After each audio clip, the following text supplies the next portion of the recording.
As tides move in and out, any sudden sand shift could pulverize a beachworm tunnel. Nice big worm there. Yeah. One powerful trait saves them: slime.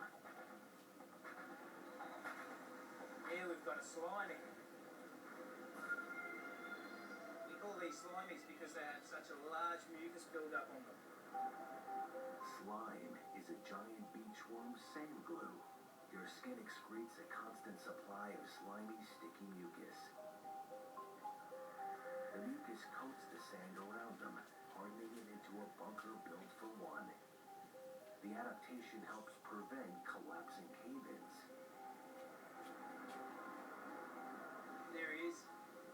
Yet their greatest survival challenge is their ability to find food.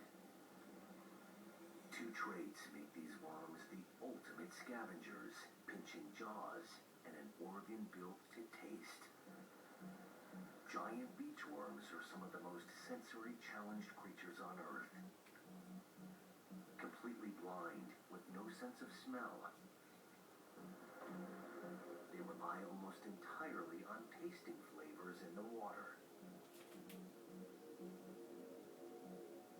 Giant beachworms have a collection of tasting organs called nuchal sensors located just below their heads. The worms poke their heads up above the sand, pass water through their nuchal sensors, detect food particles around them, and strike. A hungry giant beachworm has no time to waste. It must grab its food fast and pull it to safe cover. Where are you going? Yet grasping giant